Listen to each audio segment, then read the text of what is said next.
You picked it up 4 minutes ago. You put it down. And now your hand is reaching for it again. You didn't decide to do that. Your hand just moved. And if you sat very still and paid attention to that moment, the moment right before you reach, you'd find something strange underneath it. Not boredom, not curiosity, something older than both of those things. Something that has been shaping human behavior for 200,000 years. Long before screens existed, long before language, long before you were anything close to what you are now. The real reason you can't stop checking your phone has nothing to do with addiction, and everything to do with survival. Here's what your brain is actually doing.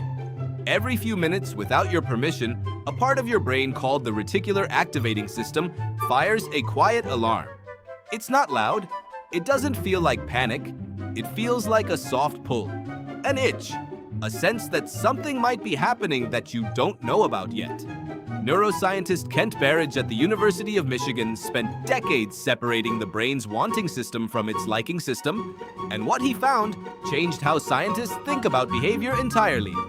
Wanting and liking are not the same thing. They are controlled by completely different circuits, and your phone is almost entirely exploiting the wanting system, the one that evolved to keep you alive. Your ancestors lived in groups of roughly 50 to 150 people. Anthropologist Robin Dunbar calculated this number by studying the relationship between primate brain size and social group size, and then extrapolating to humans. The result, now called Dunbar's number, suggests your brain was literally built for a social world of that scale. A world where knowing what was happening in your group was not a luxury. It was survival. Who was angry? Who was forming an alliance? Who had found food? Who was sick? Who had left the group? Missing that information could get you killed. Not metaphorically, actually killed. Cast out, starved, abandoned during a hunt, left behind when the group moved on. So your brain built a system to make sure you never stopped scanning. It's called hypervigilance to social information, and every 2 to 4 minutes, on average, it nudges you to look up. Check the perimeter. See if anything has changed. In the ancient world, that meant glancing at the faces around the fire, reading the body language of the people nearby, listening for shifts in tone or silence. In your world, it means picking up a rectangle of glass and light and scanning a feed. The technology changed, the nudge didn't.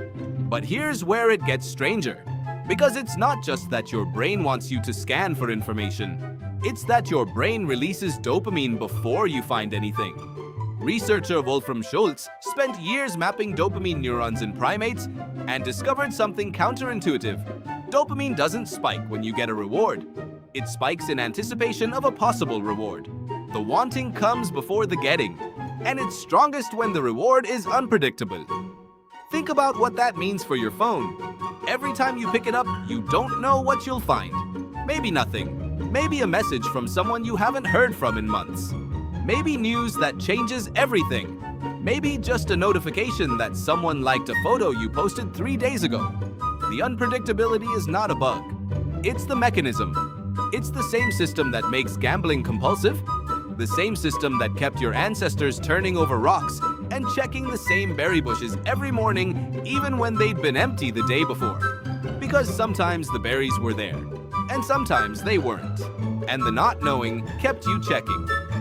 B.F. Skinner called this variable ratio reinforcement, and in his experiments with pigeons and levers, he found that this schedule, reward sometimes randomly, produced the most persistent compulsive behavior of any reinforcement pattern.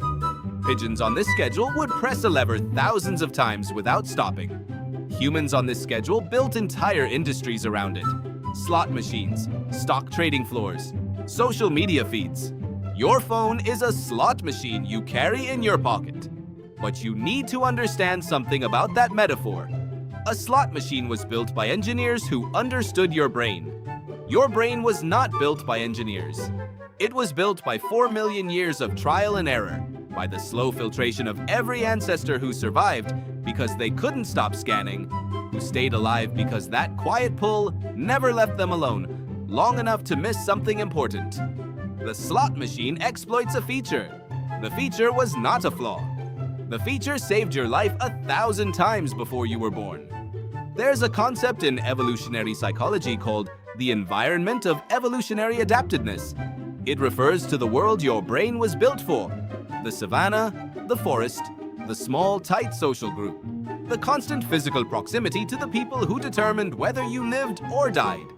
Your brain is exquisitely calibrated for that world, not for this one. And this matters because when you feel guilty about checking your phone, when you tell yourself you have no discipline, when you make the same resolution for the 14th time this year, you are misunderstanding what you're up against. You're not fighting a bad habit. You're fighting 200,000 years of neurology that was optimized for a world that no longer exists.